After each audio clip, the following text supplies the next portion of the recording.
Hello বন্ধুরা, চলো আজকে আমি দেখে নিই যে তোমার পার্টনারের এনার্জি আজকে কী রয়েছে। ঠিক আছে, তোমার পার্টনারের এনার্জি আজকে কী রয়েছে। ওকে, আমি এখানে দেখতে পাচ্ছি যে ও কিন্তু একদম শান্ত হয়ে গেছে। ঠিক আছে, একদম শান্ত হয়ে গেছে, চুপচাপ হয়ে গেছে। কি করবে কিছুই বুঝতে পারছে না, মানে মানে কোনো রকম ডিসিশন নিতে কিন্তু পারছে না।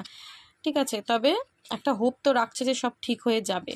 ঠিক আছে, একটা হোপ ও রাখছে, একটা পসিবিলিটিস, মানে ও হচ্ছে কিন্তু একটা আশা রাখছে যে সম্পর্কটা কিন্তু পুরোপুরি শেষ হয়ে যায়নি, চাইলেই কিন্তু সে সম্পর্কটা আবারও ঠিক করা যায়। বাট স্টিল ও কিন্তু গিল্টের এনার্জিতে রয়েছে। ঠিক আছে, গিল্টের এনার্জিতে রয়েছে। এখন কিন্তু ও কম্প্রোমাইজ করতে রাজি। এতদিন যদি ও কম্প্রোমাইজ করতে রাজি ছিল না, তো এখন কিন্তু আমি দেখতে পাচ্ছি তোমার সাথে রিলেশনশিপটাকে এগিয়ে নিয়ে যাওয়ার জন্য কিন্তু কম্প্রোমাইজ করতেও রাজি। অনেক স্বপ্ন দেখছে তোমাকে নিয়ে, বাট সবটাই চুপচাপ, সাইলেন্টলি। ঠিক আছে, ও যে পাস্টে যে মানে ও যা কাজবাজ করেছে, ঠিক আছে, সেটাকে কিন্তু হিল করছে দেখা যাচ্ছে। তোমাদের সম্পর্কের একটা রিবার্থ হতে চলেছে। ঠিক আছে, ও নতুনভাবে কিন্তু এই সম্পর্কটাকে আবারও শুরু করতে চাইছে।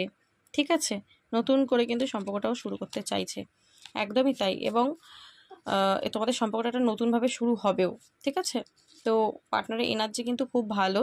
ও যে নেগেটিভিটির মধ্যে এই যে এখনও পর্যন্ত ঢুকে রয়েছে, গিল্টের মধ্যে, এটা কিন্তু ওকে মানে চিনতে চিনতে শেখাচ্ছে। ঠিক আছে, কোন মানুষটার জন্য ভালো, কোন মানুষটার জন্য খারাপ, অ্যাকচুয়ালি ওর কী করা উচিত। ঠিক আছে, তো সেটাই কিন্তু তোমাদের সম্পর্কটাকে আবার নতুনভাবে শুরু করতে সাহায্য করবে। তো অবশ্যই ইউনিভার্সকে গ্র্যাটিটিউড প্রে করো যে এইগুলো কিন্তু ডিভাইন করাচ্ছে। ঠিক আছে, কোনোটাই ও করছে না বা কোনোটাই তুমি করছো না, পুরোপুরি ডিভাইন করছে। তো অবশ্যই ইউনিভার্সকে গ্র্যাটিটিউড প্রে করো। ওকে, সো এনার্জিটাকে ক্লেম করো। Thank you so much.